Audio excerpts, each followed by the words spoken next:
Pronto. Bem, boa noite a todos e a todas. Boa noite.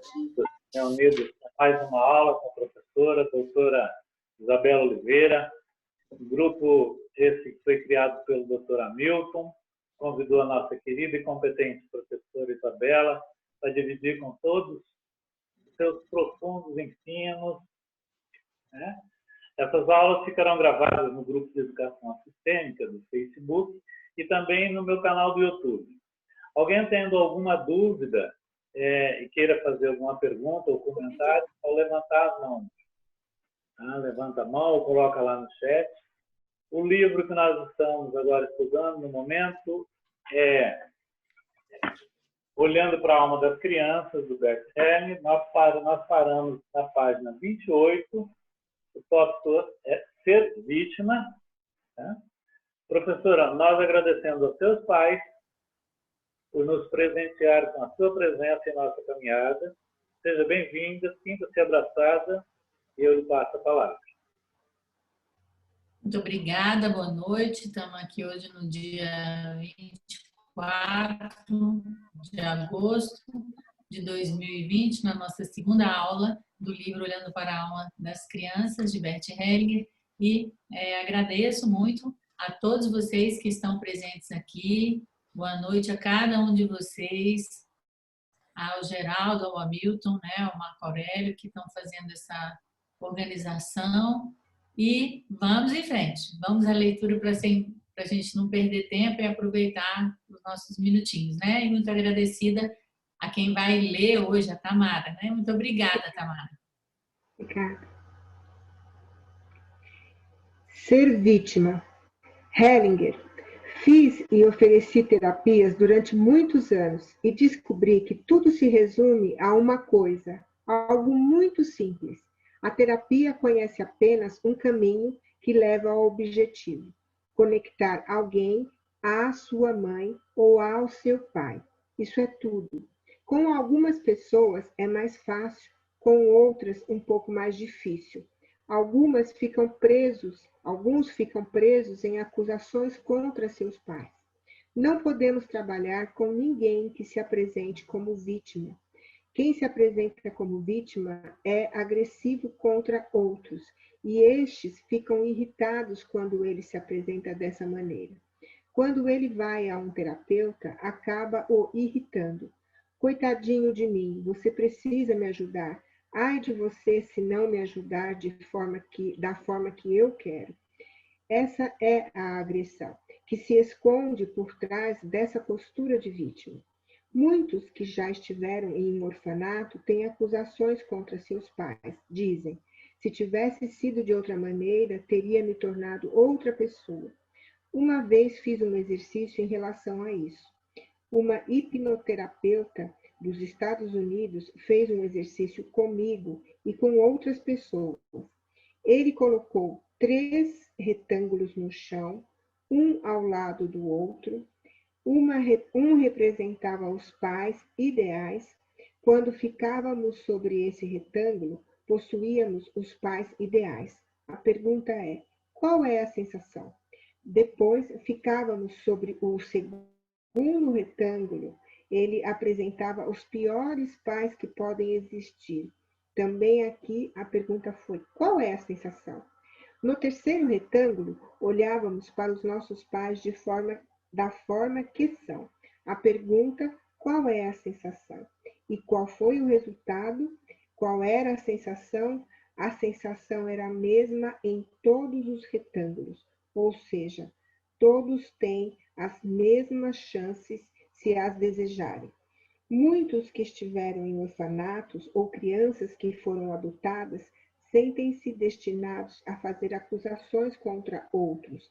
Apresentam-se como vítimas para exigir compaixão. Contudo, quando alguém diz, meus pais foram assim e concordo com eles da maneira como são, recebi tudo de que preciso. Outros me ajudaram e agora farei algo com isso. Essa pessoa é livre e olha para a frente. Vou levá-lo ao seu pai. Hellinger. Vou continuar com o trabalho. Vocês são uma família? Venham até aqui. Quem de vocês é o problema? Mulher. Depois do que escutei aqui, estou achando difícil saber quem de nós é realmente o problema. Hellinger. Está claro que o problema está com você. Seu filho, coitado, tem que suportar. Para o grupo. Viram como ela olhou a culpa nele, ao invés de olhar para mim, olhou para ele. Para a mulher. Você tem mais de um filho? Mulher. Sim. Hellinger. Quantos? Mulher. 3. Hellinger. Você foi casada antes? Mulher. Sim. Hellinger. De que casamento ele é? Ou ainda tem mais história? Mulher. Tem mais história. Foi entre meus 2 casamentos. Hellinger. Então ele veio entre os 2. Você tem filhos do primeiro casamento? Mulher. Sim. Hellinger. Quantos? Mulher. 1. Hellinger. Depois vem ele. E você ainda tem mais um filho? Mulher. Tenho ainda um filho com meu marido atual. Hellinger. E este aqui é o marido atual? Certo? O que houve com o pai desse rapaz? Mulher. Não faço ideia. Hellinger. O que significa não faço ideia? Mulher. Não sei o que houve com ele. O que está fazendo? Ele se foi. Não sei o que houve com ele. O que está fazendo? Ele se foi. Hellinger. Você tem raiva dele? Mulher. Não mais. Hellinger. Ouvimos em sua voz que você tem raiva dele. Mulher. Pelo menos conscientemente não tenho raiva dele. Hellinger. Se você tem ou teve raiva dele, seja como for, você tem raiva daquilo que seu filho tem dele. Sabe quem tem um lugar aqui no meu coração? Mulher. Não faço ideia. Hellinger. O pai dele tem um lugar no meu coração. É por isso que seu filho gosta de mim. É realizada uma constelação na qual esse filho é colocado diante de um representante do seu pai. Hellinger para o filho. Olhe para ele. Eu não sou importante. Ele é importante. Diga-lhe, por favor, olhe para mim. Filho, por favor, olhe para mim. Hellinger. Sou seu filho. O filho. Sou seu filho. Hellinger. Olhe para a mãe e diga. Olhe para ele, por favor. O filho. Olhe para ele, por favor. Hellinger. Ele é meu pai. Filho. Ele é meu pai. Hellinger. Ao ver que a mulher deseja ir para mais perto do pai do filho, siga o movimento. A mulher vai em sua direção lentamente. Hellinger. Diga-lhe, eu te amei. Mulher, eu te amei. Hellinger. Chegue mais perto. Hellinger. Diga a ele, fiquei com muita raiva de você. Mulher, fiquei com muita raiva de você. Hellinger, ao ver que o filho quer se mover, siga o movimento do seu corpo. O filho começa a vacilar. Hellinger para o filho. Caia no chão. Caia no chão. O filho cai no chão. Hellinger. É esse o efeito de uma maldição de mãe. Joga o filho no chão. Para a mulher, Hellinger para a mulher. Só há uma coisa que pode ajudar o garoto. Você deve dizer a ele, vou levá-lo ao seu pai. Mulher, vou levá-lo ao seu pai. Hellinger para o grupo. Vou contar-lhes uma pequena história. Uma psicanalista tinha 2 filhos com seu marido. Eles se separaram e ela disse, ele não cuida nem um pouco dos filhos. Perguntei a ela, você o respeita? Ela disse, não. Eu disse, exato, por isso ele não cuida dos filhos. 2 anos depois, encontrei-a novamente e perguntei, como estão as coisas? Ela disse, ele saiu de férias com as crianças. Esse é o começo da solução. Voltar ao primeiro amor. Dar-lhe espaço novamente, independente do que tenha havido. Só assim a criança pode ficar bem. O pai rejeitado é uma grande perda para o filho, uma grande perda. Ela jogou o filho para o chão aqui. Vimos que o filho foi para trás, porque a mãe foi para trás ao invés de ir para frente. Quero dizer mais uma coisa à mãe. Quando alguém está com raiva, às vezes faço a pessoa dizer a seguinte frase: o que fiz com você para ter tanta raiva de você? Muitas vezes as coisas são exatamente o contrário do que se mostra. A reação dela aqui deixou óbvio. O pai dele estava muito mexido e cheio de amor. Vou parar por aqui. Acho que trouxe à tona o essencial. Hellinger para o filho. Você pode dizer à mãe: nem todo o amor que você tem pelo meu padrasto é capaz de substituir este amor. Porém, seu padrasto sempre se preocupou com você, isso está claro. Por isso, dê a ele um lugar em seu coração, ao lado de seu pai. Ele naturalmente tem um grande lugar em seu coração. Ok, agora nós vamos prosseguir fazendo umas considerações sobre o que foi lido aqui e depois a gente faz todos juntos a meditação que ele nos sugere na sequência, tá? Então, com relação ao que foi lido até agora, o que é importante marcar?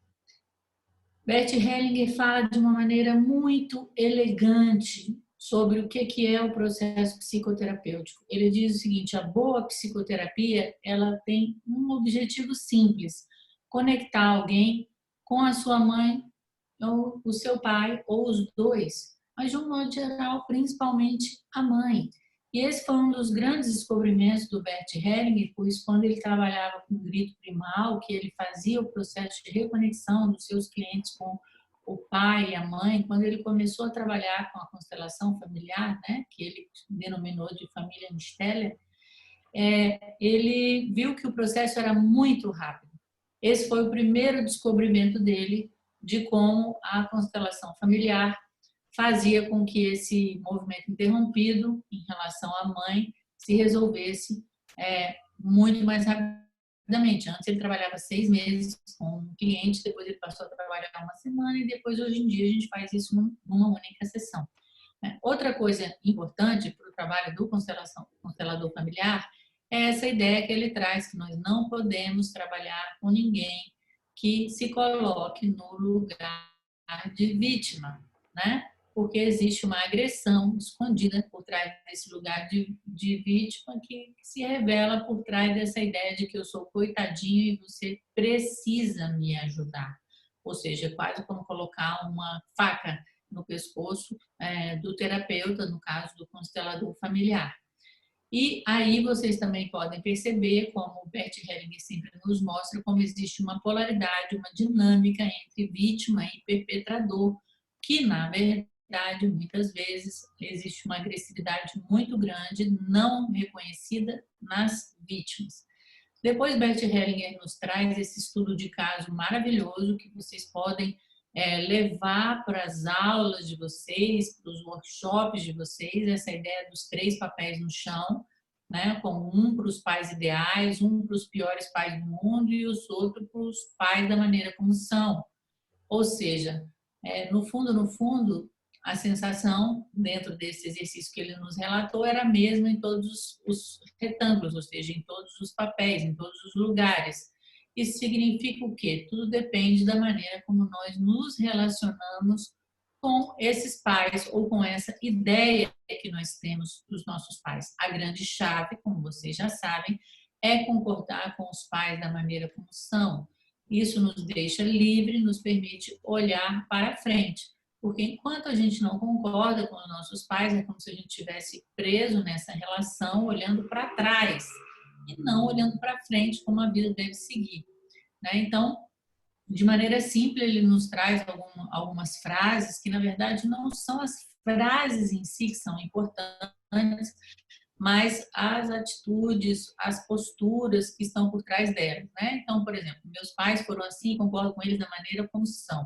Recebi tudo o que preciso, outros me ajudaram e agora farei algo com isso. Quer dizer, nessa frase você tem um reconhecimento dos pais, uma concordância, um reconhecimento de tudo que você recebeu deles, e também um lugar para todas as pessoas que ajudaram, porque muitas vezes nós tivemos pessoas que nos ajudaram muito durante a vida, né? Um caso de um filho adotado ou um outro parente que tomou conta de nós. Então, essas pessoas também precisam ser reconhecidas, às vezes até mesmo uma babá que viveu muito tempo conosco, né? Então, outras indicações que ele nos traz é sobre esse trabalho familiar, no caso, mostrando qual a importância da mãe permitir que o filho vá até o pai.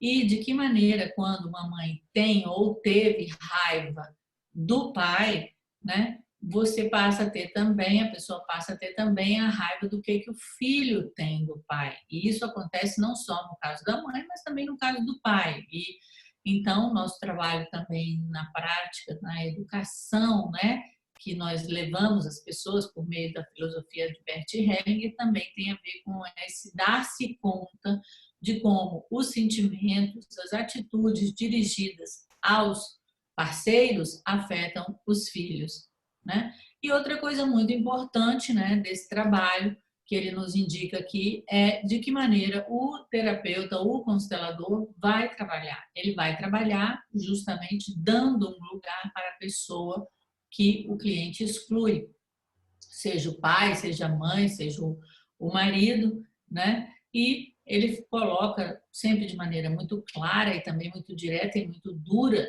de que maneira a mãe, de uma certa maneira, amaldiçoa, manda o filho para a morte, né? No caso, joga o filho no chão, quando ela nutre esses sentimentos ruins em relação ao pai da criança.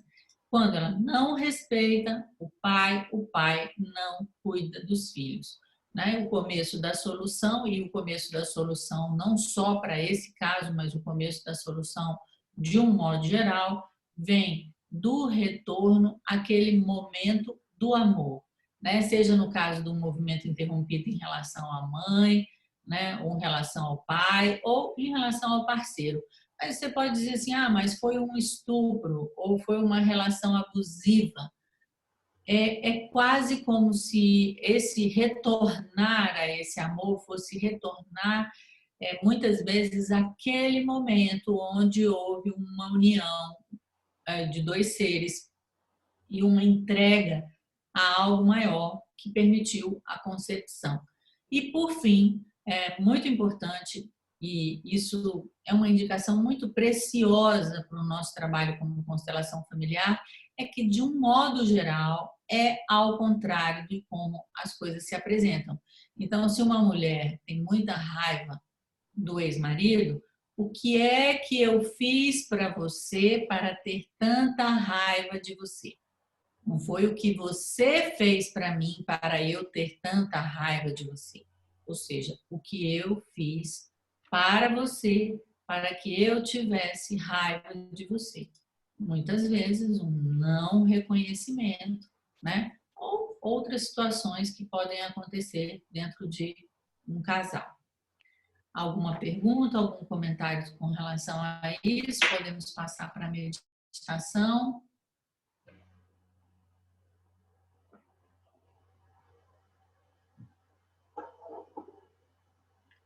Ok, então vamos seguir fazendo essa meditação que o Bert Hellinger nos traz aí na página 32. Eu digo para vocês quando a gente vai abrir os olhos, então. Eu digo um ok, tá bom? Então vamos lá, Tâmara, vamos fazer essa meditação. Começando, como todos vocês já sabem, expirando o ar pela boca, só a Tânia que vai ficar com o vídeo dela ligado. Expiramos o ar pela boca, inspiramos pelo nariz, expiramos pela boca, inspiramos pelo nariz, expiramos pela boca, inspiramos pelo nariz. E calmamente fechamos os olhos, já não controlamos mais a respiração. Vamos sendo conduzidos agora pelas próprias palavras do Bert Hellinger. Meditação. Hellinger para o grupo. Vou fazer um pequeno exercício com vocês. podem fechar os olhos. Agora, passem por suas vidas e imaginem as pessoas de quem vocês têm raiva. Estão todas lado a lado. Aquelas que fizeram algo a vocês, assim como aquelas a quem vocês fizeram algo. Então, vocês vão até cada uma delas, vocês olham cada um nos olhos e dizem: sou como você, exatamente como você. E nós Sim, tomamos um tempo e vamos olhando agora para cada uma dessas pessoas. Olhamos para aquelas pessoas que nós temos raiva, ou que nós sabemos que as pessoas têm raiva de nós.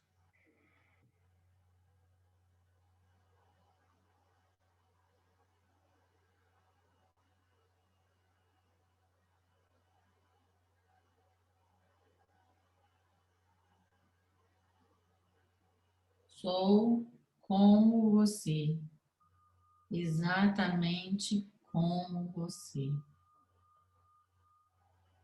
E vamos olhando para cada uma das pessoas e dizendo isso. Sou como você, exatamente como você.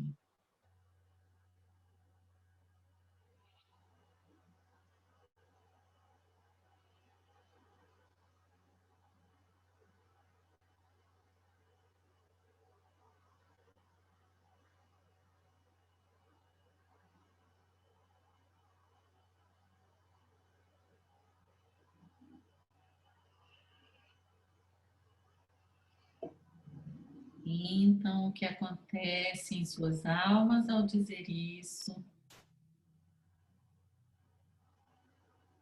Então, para o próximo, sou como você, você é como eu. Então, para o próximo, olhando nos olhos e abrindo os corações. Sou como você, você é como eu.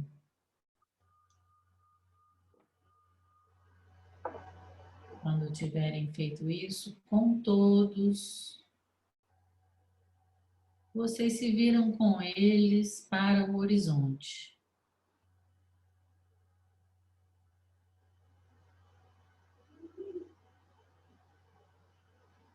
Ainda está escuro e a luz está oculta. Vocês se curvam junto com eles diante dessa luz oculta.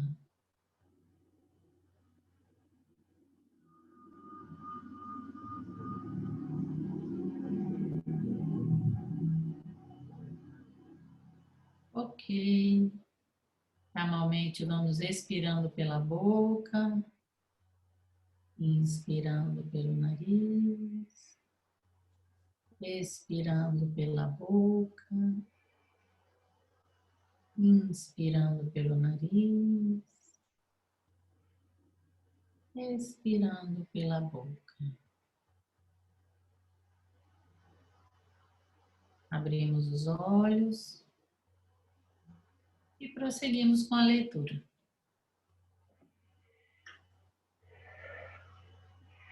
vou contar-lhes mais uma história.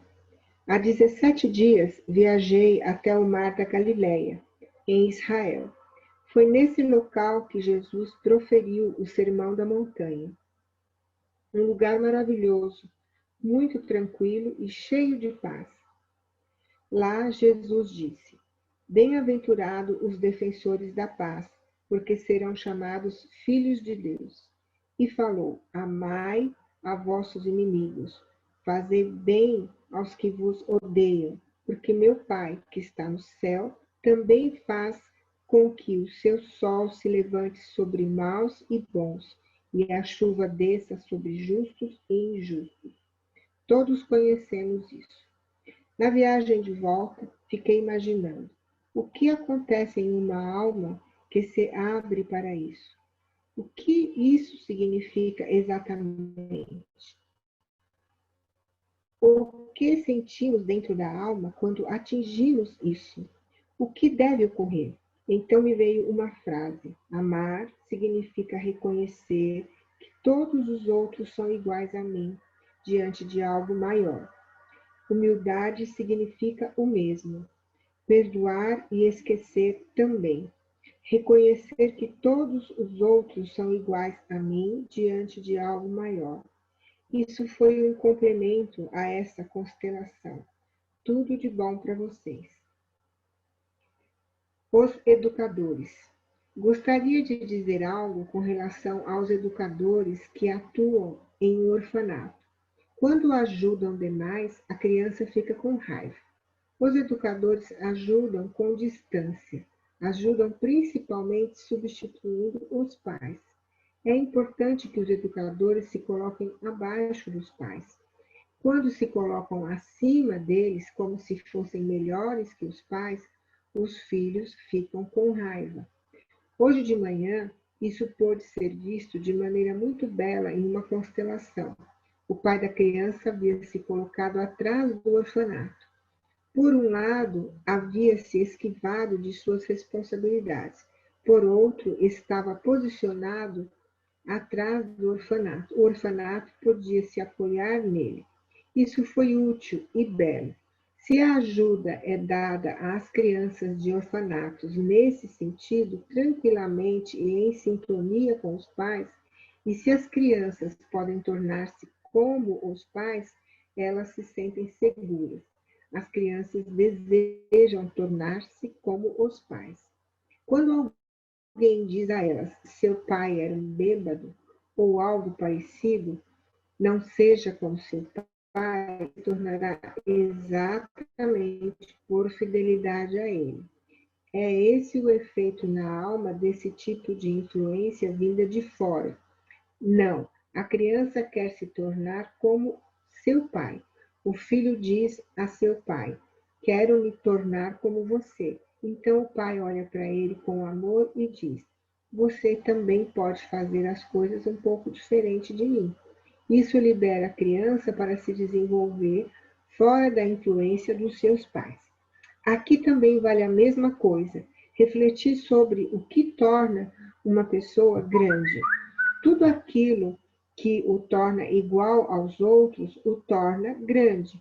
Tudo aquilo que o desvia da igualdade perante os outros o torna menor. Essa grandeza é uma grandeza humilde. Com ela, podemos nos movimentar tranquilamente no meio a todos.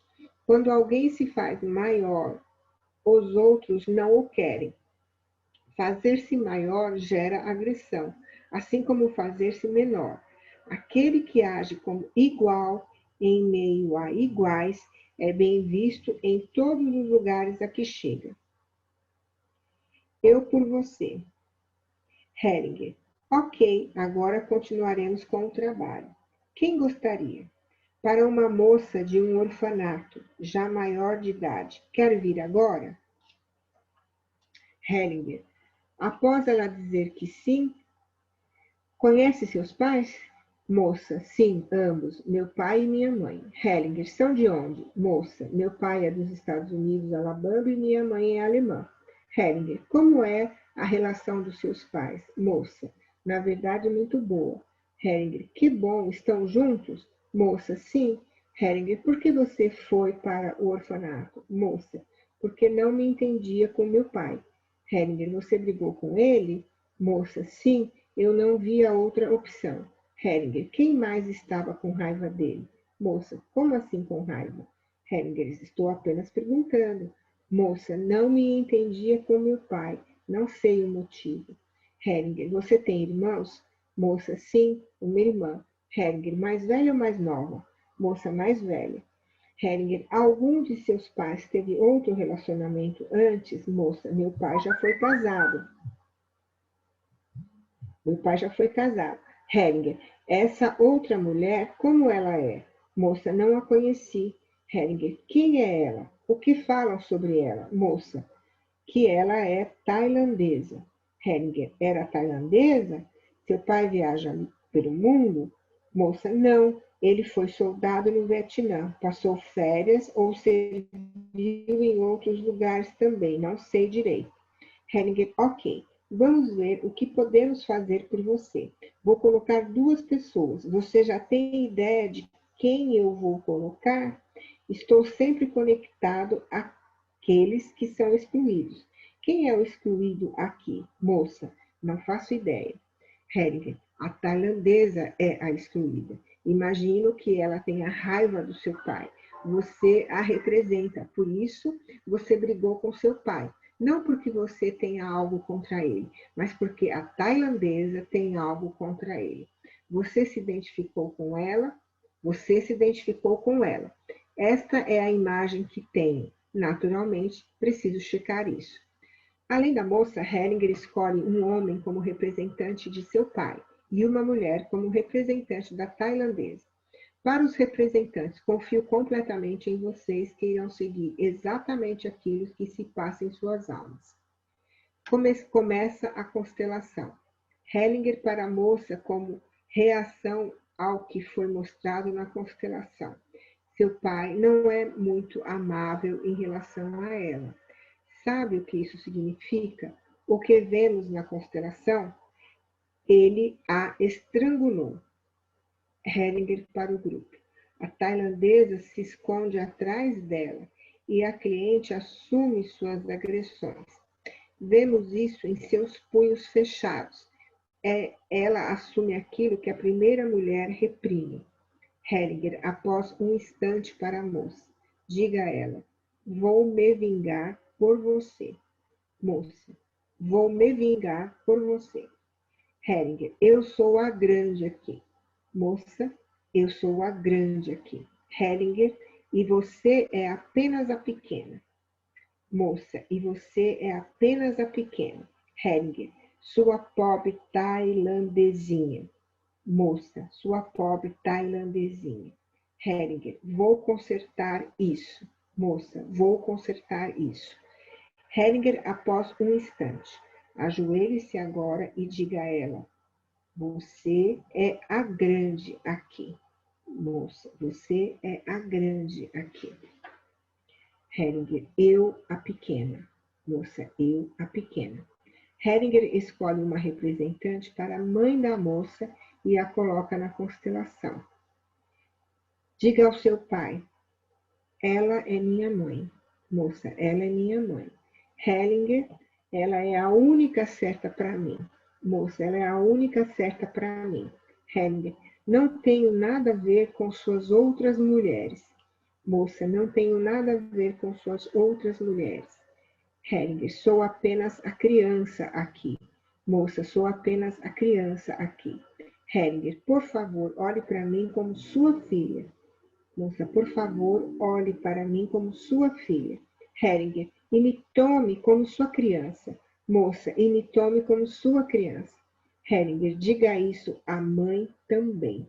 Moça, para a representante de sua mãe. Olhe para mim como sua filha e me tome como sua criança. Hellinger, após alguns instantes, escolhe 3 homens. Vou pegar vocês 3. Deitem-se aqui no chão, com a cabeça nessa direção um pouco mais longe. Para o grupo, esses são os vietnamitas da guerra. Para a moça, olhe para eles. Hellinger, após um instante, para a moça. Vá para baixo até os mortos.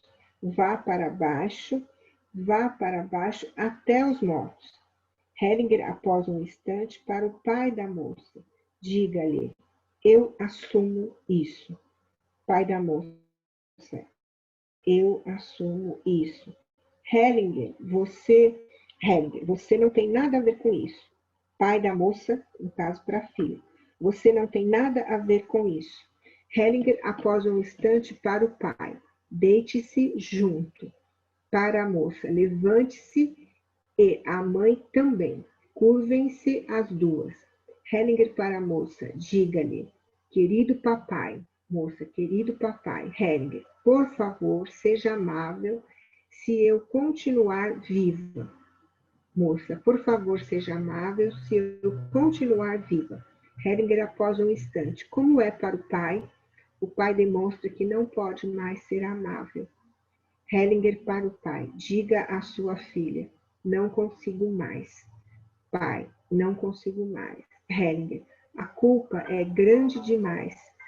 Pai, a culpa é grande demais. Hellinger, mas quero que você viva.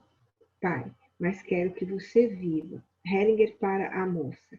Agora vire-se. A mãe também. Virem-se ambas. Hellinger, como está agora? Moça, tento ir em frente porque vejo que minha mãe é exatamente como meu pai. Hellinger para a moça. Deite-se junto também de costas. Após um instante, é melhor ou pior?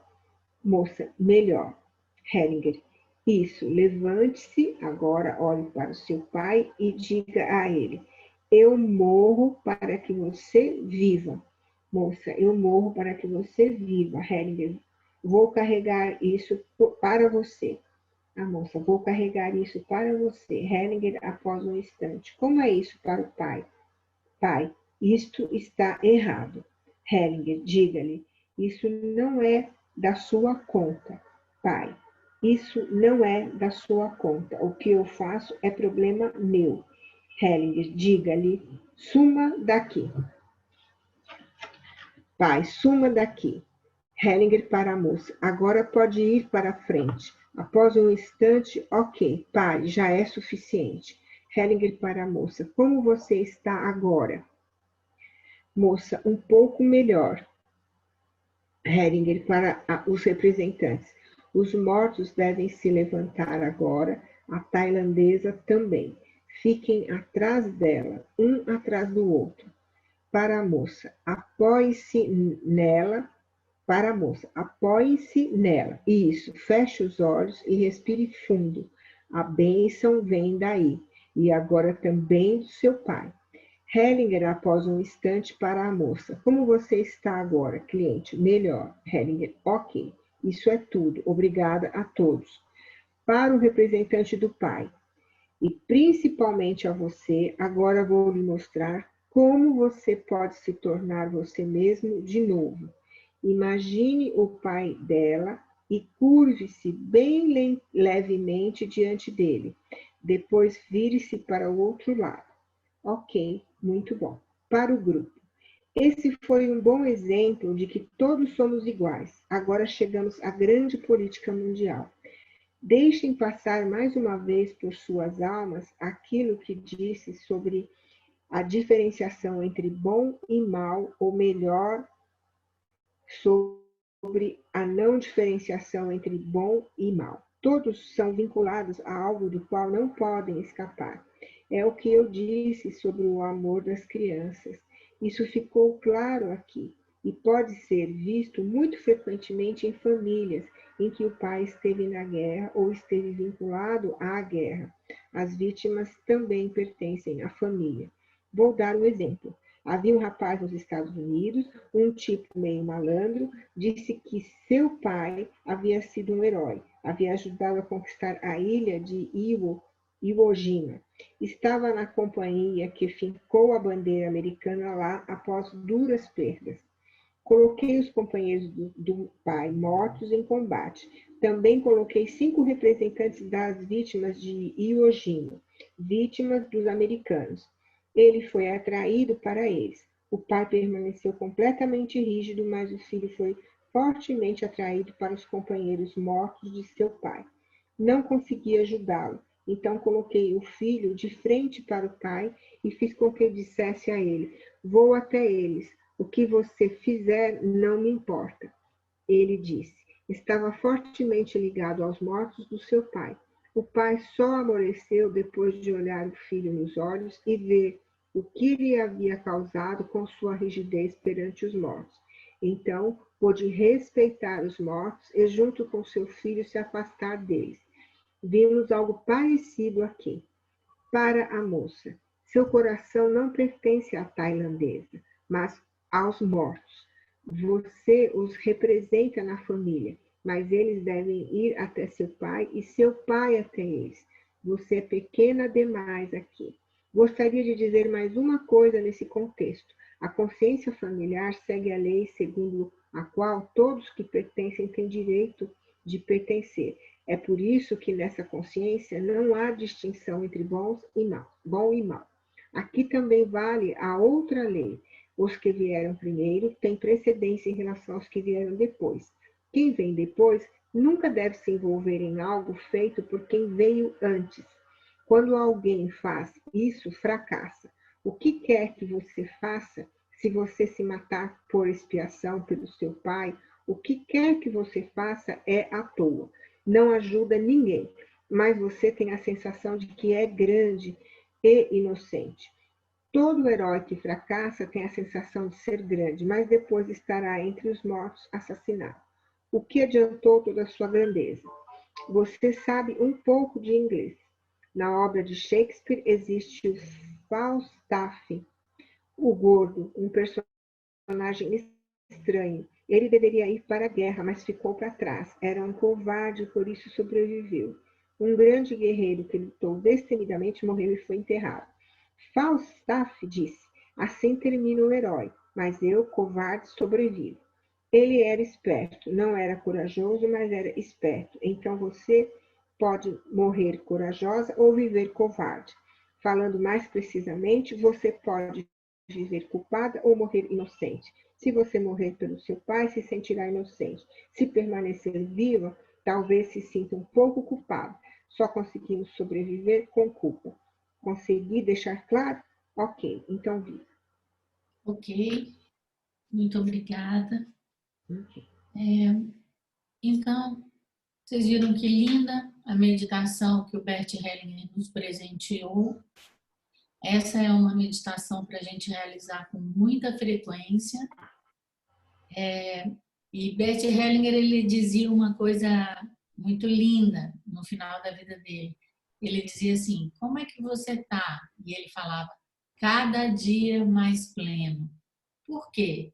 Porque ele fazia esse exercício de incluir as pessoas que ele, porventura, ainda também estivesse excluindo do seu coração, né? Então, é um exemplo também, quando vocês precisarem, do tipo de identificação que acontece com uma parceira anterior, né? No caso, um parceiro anterior. E Bert Hellinger sempre usa esse mesmo procedimento, ou seja, trazer à tona aquilo que é.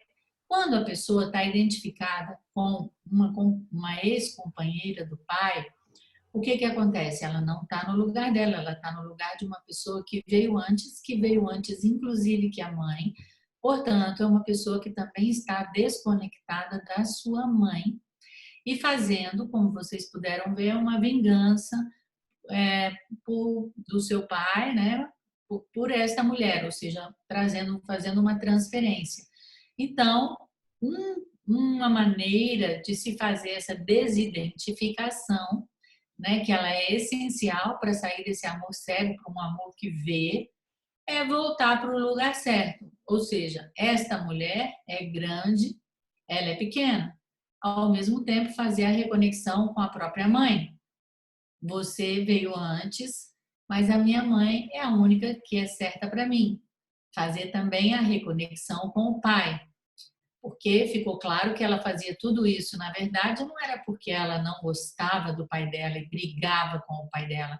Pelo contrário, o que movimentava essa filha era um grande amor por esse pai, não só por essa primeira parceira do pai, que Bert Hellinger foi muito duro, dizendo que foi estrangulada, mas também com os mortos, né, que o pai dela provavelmente teve que fazer, ou matou durante a guerra no Vietnã. Então, essa identificação do eu por você é uma das 3 dinâmicas que geram o emaranhamento, né? Ao longo da nossa leitura nós vamos ver outras dinâmicas, mas essa é uma das dinâmicas que leva à morte, leva a doenças graves. Então, a solução é voltar para o seu lugar, o pai ou a mãe poder dizer para essa filha, isso não é da sua conta, poder acontecer essa desidentificação e, ao mesmo tempo, se for possível, receber a bênção do Pai para ser um pouco diferente, ou seja, para que ela possa seguir a vida dela também com o que ela tem de especial, que é dela e não é dos pais. E Bert Hellinger nos convida, como pessoas e como estudantes dessa filosofia prática dele, a ir além do mal, bem do mal. Isso é sempre, não é nem do bem e do mal, é do bom e do mal, né? Do bom e do mal, daquilo que porque quando ele se refere ao bem, de um modo geral, ele está falando do bem, com um B maiúsculo, é diferente dele estar falando do bom e do mal. O bom e o mal é essa polaridade, né? Mas como que a gente vai além do bom e do mal, né? Ampliando o nosso olhar, tendo respeito pelos mortos e muitas vezes também pelas vítimas, não querendo estar no lugar dos mortos ou no lugar das vítimas. Lembrando, né, o que o Bert Hellinger nos explicou, que dentro da consciência familiar, que nos move de maneira muito mais profunda, muito mais forte do que a nossa consciência pessoal, de maneira instintiva, todos têm o mesmo direito de pertencer, não há, portanto, essa identificação de bom e mal. Quem vem primeiro tem sempre a precedência, e todas as vezes que nós nos envolvemos em assuntos dos nossos pais ou de pessoas com quem eles se relacionaram, ou mesmo de pessoas anteriores do nosso sistema, nós vamos nos dar mal, a ponto, né, de morrer ou de ter uma doença grave, né? E esse é o pecado do herói, por assim dizer. O herói é aquele que é menor de todos, mas que por um amor cego faz algo por alguém que veio antes. De um modo geral, nós já sabemos que pela mãe, né, fica com a sensação de ser grande, mas depois, como Bert Hellinger nos mostra, vai fracassar. E ele traz, por fim, esse exemplo muito interessante da literatura, do personagem de Shakespeare, Falstaff, que ficou como covarde, que não foi para a guerra, né? Então, ele mostra o tanto que existe uma certa inteligência nisso. E aí, no caso, não seguir a nossa consciência que fica inocente e culpada, e sim olhar para a finalidade, para o resultado dos nossos atos. E aí eu termino esse comentário com essa última frase, né, dessa parte que nós lemos. Se você morrer pelo seu pai, se sentirá inocente.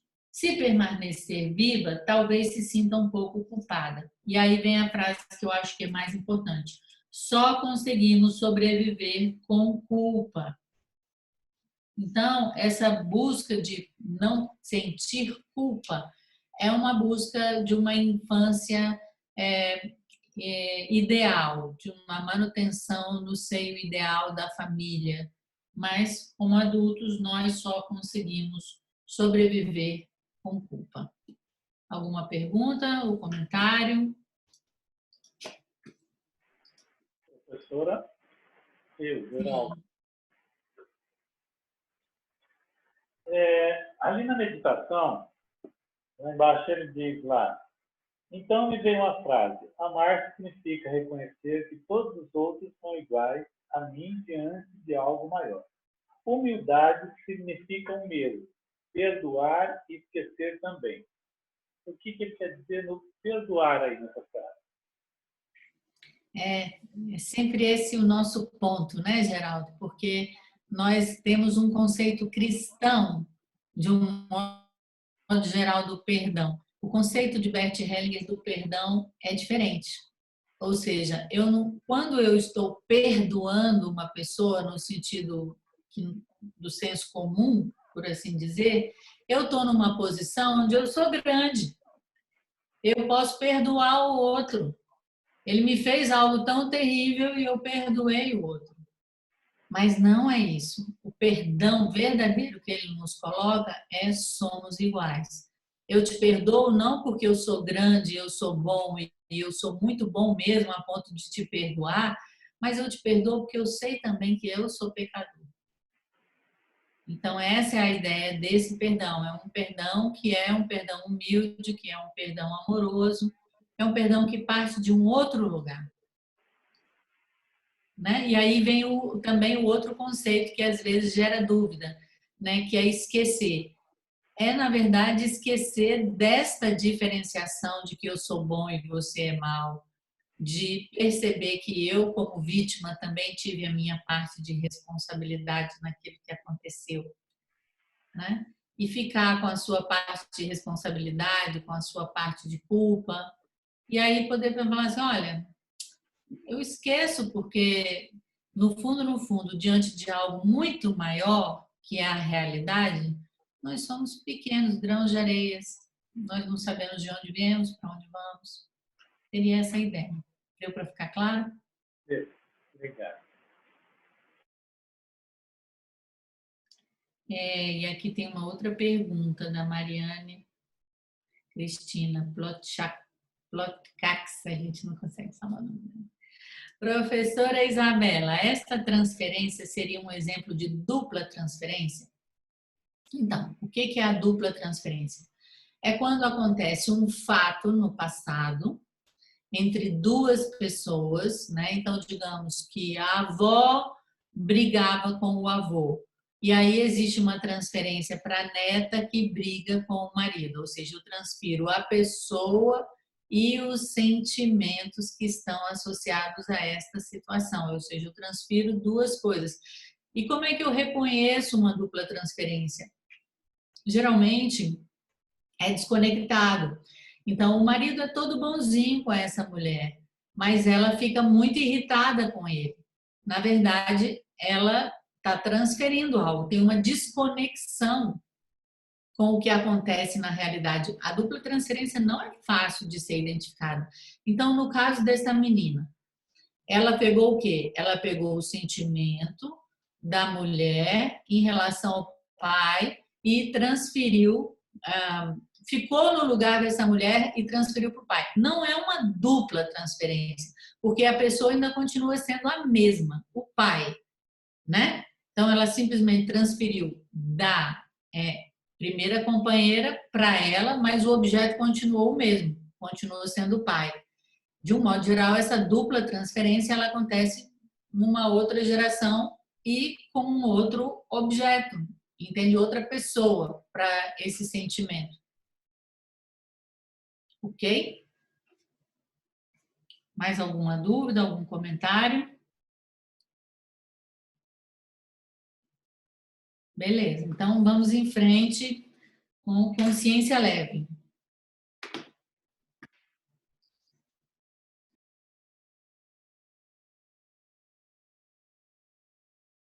O áudio está fechado, Tâmara. Tamara, né?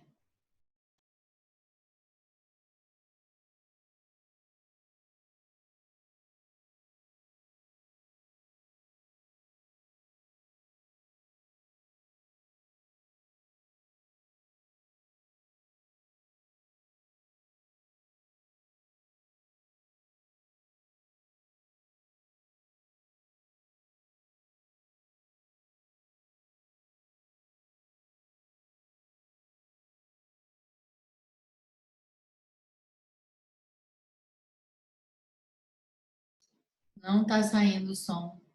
Consegui, agora consegui. Desculpa. Consciência leve. Participantes, por que devemos perdoar o inimigo?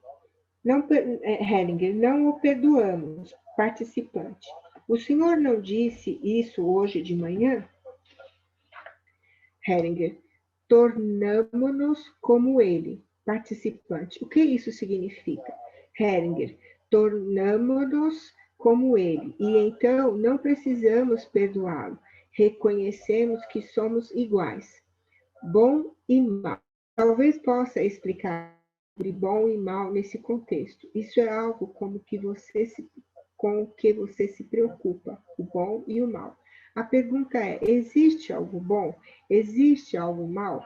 Não, não existe, mas utilizamos essa distinção entre bom e mal em nossa vida diária para nos orientar. A distinção entre bom e mal vem ao mundo através de nossa consciência Quando temos a consciência leve, dizemos que fizemos algo bom. Quando temos consciência pesada, dizemos que fizemos algo mal. Nesse contexto, bom e mal significam apenas: bom é aquilo que me ajuda a pertencer à minha família. Mal é aquilo que ameaça meu pertencimento à minha família. Ou seja, a consciência nos ajuda a distinguir o que devemos fazer e não fazer para que pertençamos. Isso é a função da consciência. Apenas nesse contexto existe a distinção entre bom e mal. Todas as famílias são diferentes. O que é considerado bom em uma família é considerado mal em outra, e vice-versa. Por isso, membros de outras famílias fazem com consciência leve aquilo que para minha família é considerado mal. É por isso também que crianças de orfanato apresentam como consciência leve comportamentos considerados como inadmissíveis nesses locais. Por isso, não conseguimos intervir de forma alguma em suas consciências. Não serve para nada, a não ser que saibamos o que é considerado bom em suas famílias. Então, podemos intervir em suas consciências familiares. Isso ajuda, essa é a diferença. Existem coisas más. Por exemplo, quando alguém mata uma pessoa, claro que isso é mal. Ou o que acontece na guerra, isso tudo é mal, mas apenas do nosso ponto de vista, a partir da nossa distinção entre bom e mal. Entretanto, também transmitimos para Deus nossa consciência e a distinção feita pela nossa consciência entre bom e mal. Acreditamos que Deus decide entre o céu e o inferno, de acordo com a nossa consciência. Essa é a nossa suposição. É por isso que, para os americanos, os terroristas que atacaram o World Trade Center serão enviados ao inferno por Deus. Eles também ajudam para que isso aconteça. Por outro lado, os terroristas têm a mesma visão com relação aos americanos. Querem que Deus os envie para o inferno e também ajudam para que isso aconteça. Ambos estão presos às suas consciências. Assim, não podemos julgar conforme a nossa consciência aquilo que é encenado pelo destino ou por algo maior. O que vivenciamos como perigoso, desagradável, desprezível ou digno de rejeição, fazemos apenas de acordo com a nossa consciência perante a um poder superior, serve para outros fins. Um velho amigo meu que morreu há muito tempo, já havia morrido 600 anos antes de Cristo, disse: a guerra é o pai de todas as coisas. Sem conflito não há progresso. Imaginem que não houvesse mais nada mal. Ficaríamos sentados, criando barriga e não faríamos mais nada. Seria horrível. O que se passa em certas guerras atualmente, mesmo sendo terrível para os atingidos, Tamara, mesmo... Oi. o seu microfone está pegando algum áudio de fundo aí. Deve ter algum aparelho ligado aí contigo, não tem? Deixa eu ver aqui. Deve ser no meu micro. Peraí. Deixa eu ver aqui.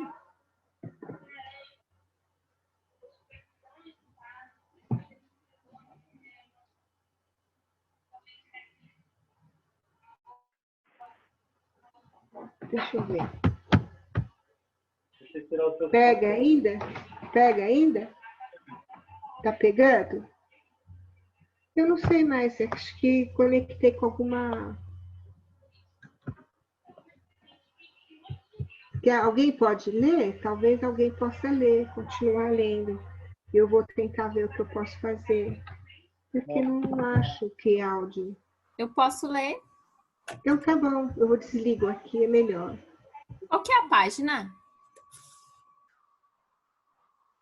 Página 41, no parágrafo o que se passa em certas guerras atualmente.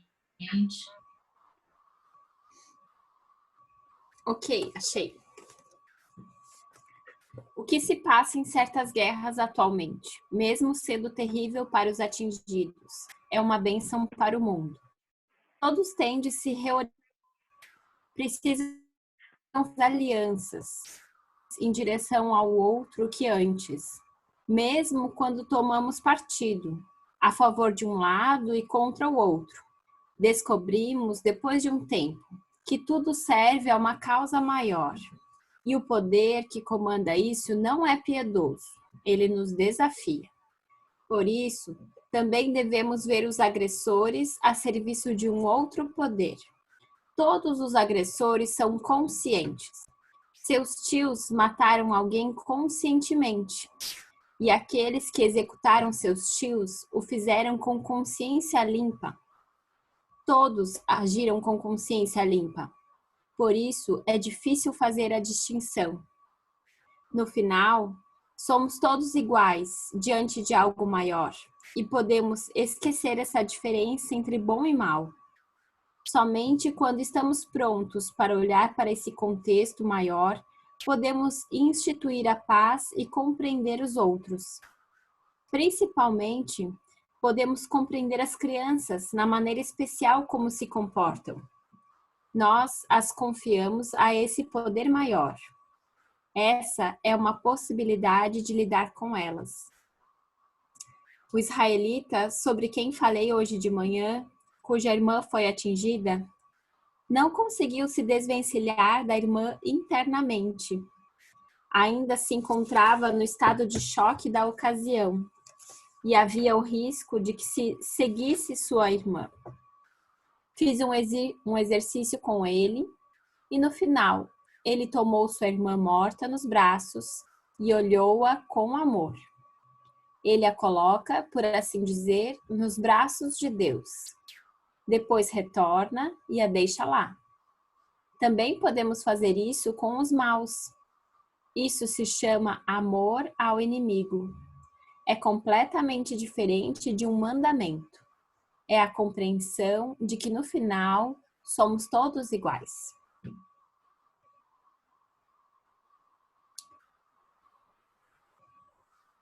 Continuo? Ou Pode outra seguir, pessoa? pode seguir. Tá. Ajuda a uma irmã autista. Hellinger para as 3 irmãs. Agora vou trabalhar com vocês 3. Venham aqui. Qual é o problema? A primeira irmã. Somos 3 de 5 irmãs. Nossa irmã caçula é autista e mora em um orfanato desde os 7 anos. Sentimos que foi rejeitada e isso nos incomoda. A segunda irmã. Também temos problemas com nossos pais. Hellinger. Sim, eu sei. Já estava querendo colocá-los. Hellinger escolhe representantes para os pais, para a irmã autista, para a irmã que não está lá e inclui as 3 irmãs que estão lá pessoalmente na constelação. Ele pede para a irmã mais velha posicionar. Na constelação, a mãe olha para fora e para o chão. Hellinger, após um instante. Há algo claro na constelação. A mãe está olhando para uma morta. Ele escolhe uma mulher como representante dessa morta e pede que se deite de costas diante da mãe.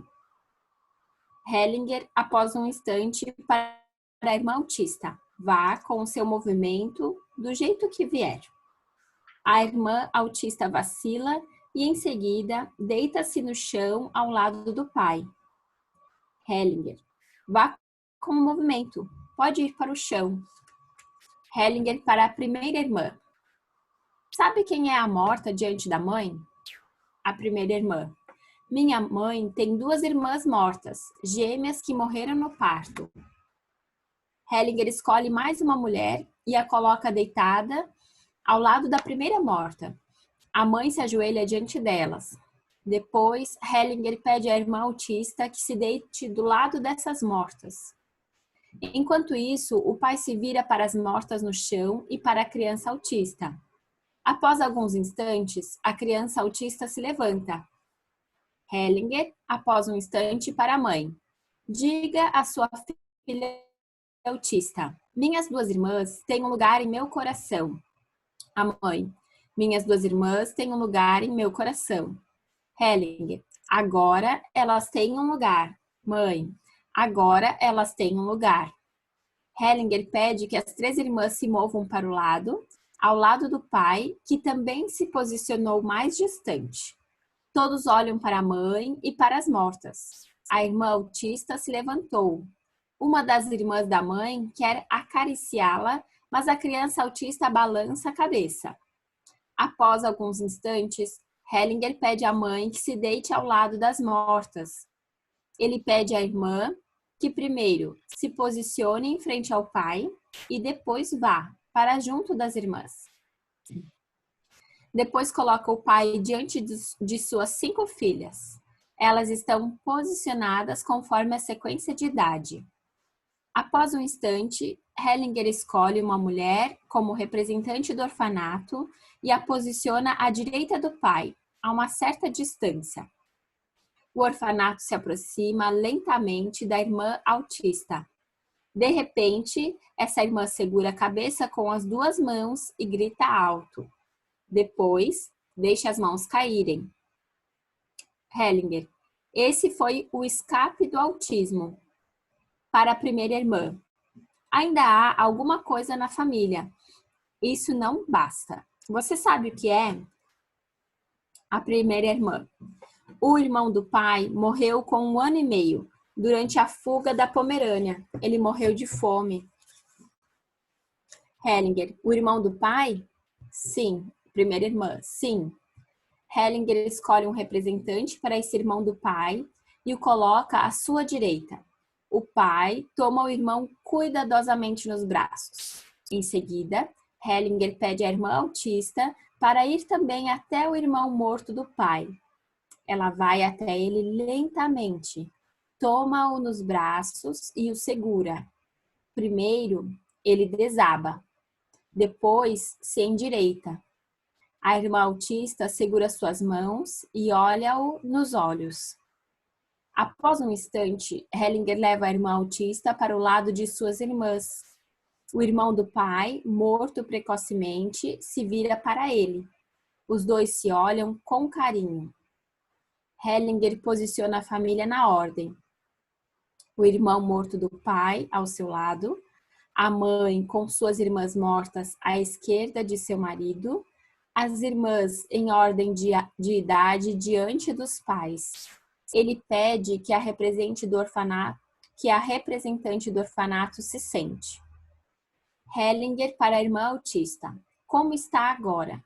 Irmã autista: melhor, mas ainda tenho muita pressão no peito. Não estou mais tão confusa. Hellinger para as irmãs: façam um círculo e se abracem, todas. Elas se abraçam intimamente, com as cabeças se tocando, e após um instante começam a rir alto, principalmente a irmã, até então autista. Hellinger após um instante: 5 irmãs. Ok, isso é tudo. Hellinger para o grupo: é engraçado o que acontece no fundo e como progredimos pouco quando olhamos só para o primeiro plano. Mas uma constelação familiar traz isso à tona, passo a passo.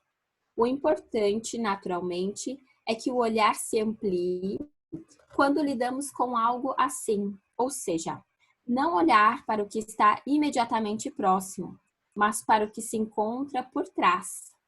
Quão forte ainda é seu efeito e quão vivos estão os mortos?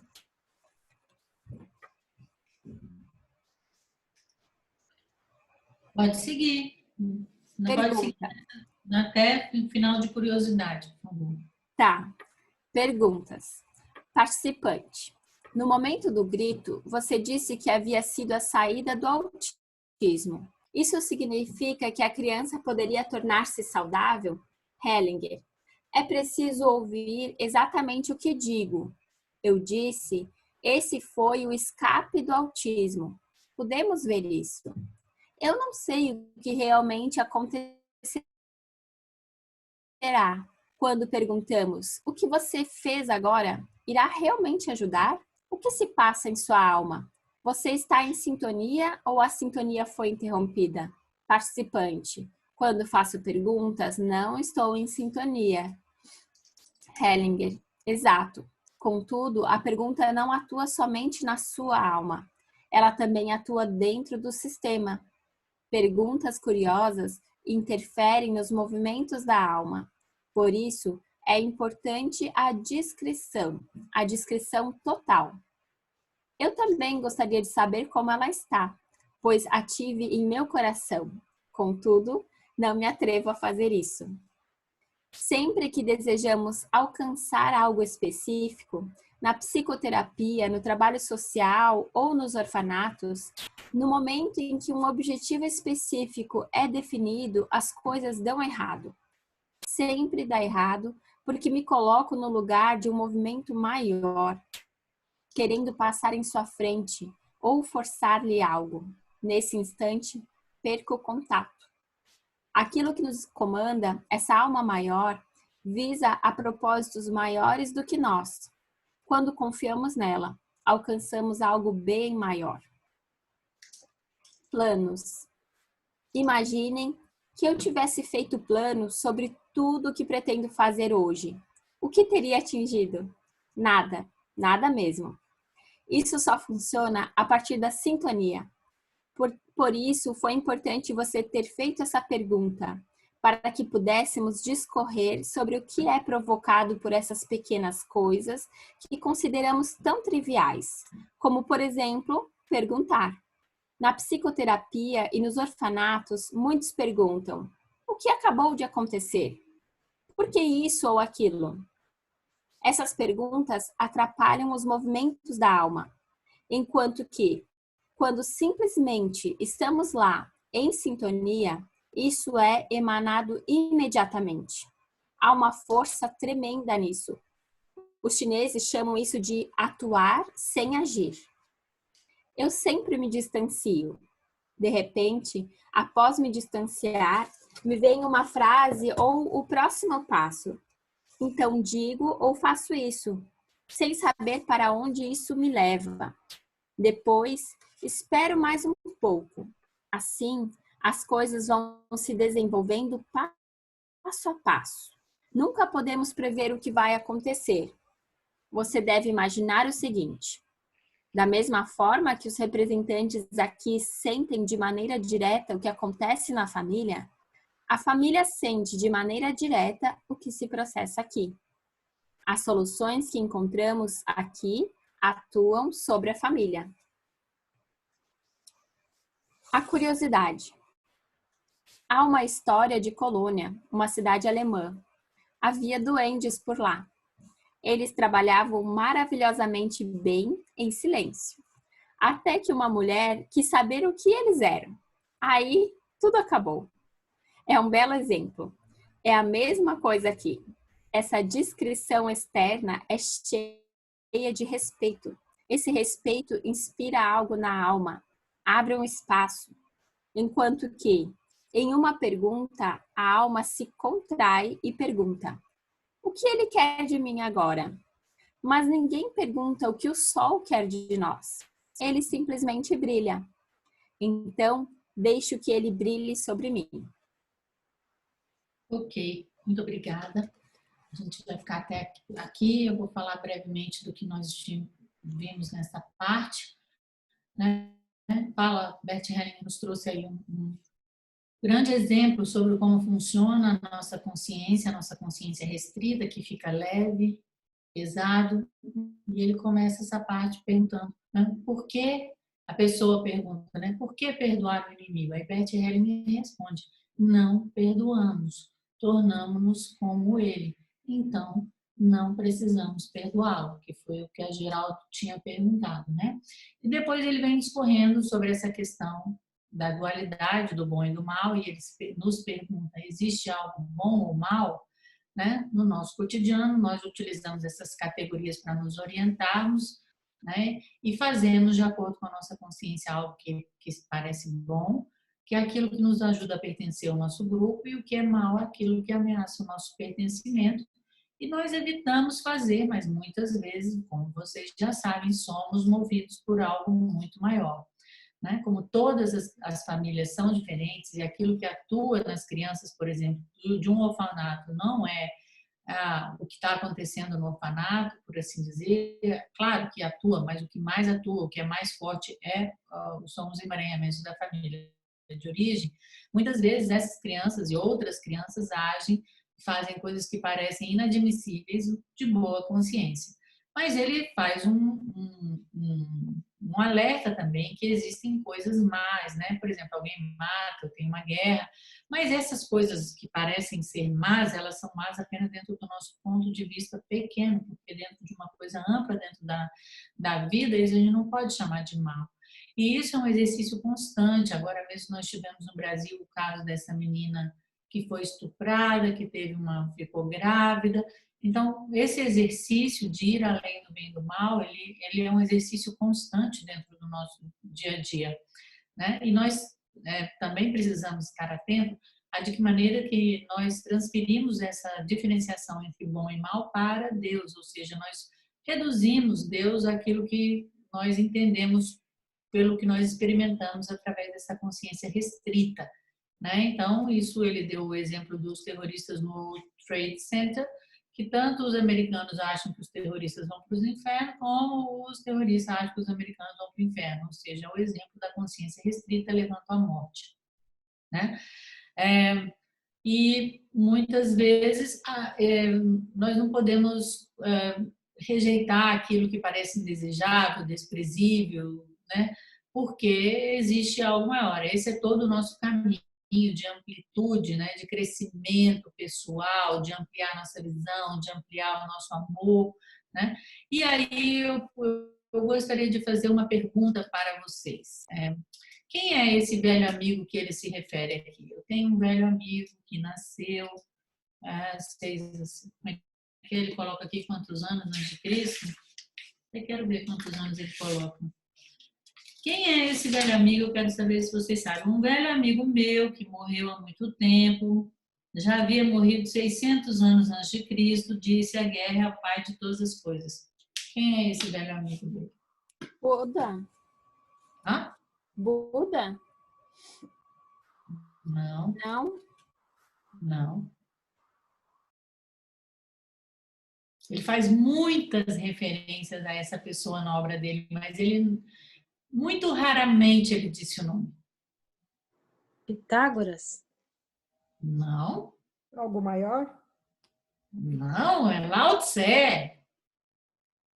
Ele fala várias vezes, e eu vou mostrar para vocês várias vezes. Ele fala do velho mestre, ele fala num outro poema que ele é velho pela frente, criança por trás. Quando vocês vão conhecer Lao Tse e o Tao Te Ching, vocês vão ver isso. Eu estou fazendo um estudo bem apurado sobre essa relação do Tao Te Ching com as constelações familiares. Por isso, eu posso dizer que ele fala do velho mestre, ele fala de um velho amigo, e nós sabemos que ele tinha uma relação tão estreita que alguns até falam, era o mesmo. Né? Ele falava dessa verdade das constelações familiares como aquilo que mais se parece a essa verdade, como a filosofia do Tao Te Ching.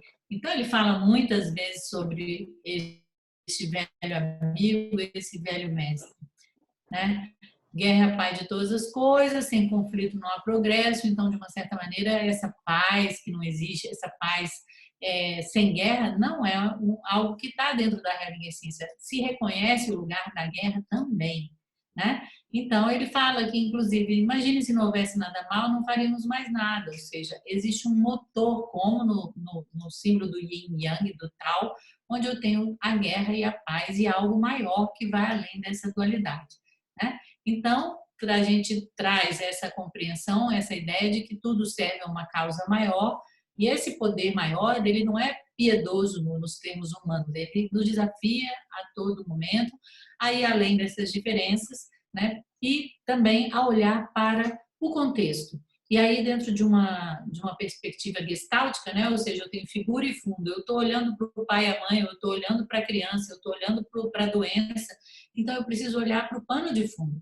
ampliar minha visão, eu incluo a figura e também trago, por assim dizer, o fundo para o meu ponto, para a minha compreensão, né?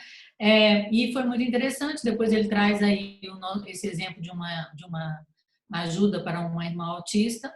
Vocês podem observar de que maneira que existe uma conexão muito forte com os mortos, tanto por parte do pai como por parte da mãe.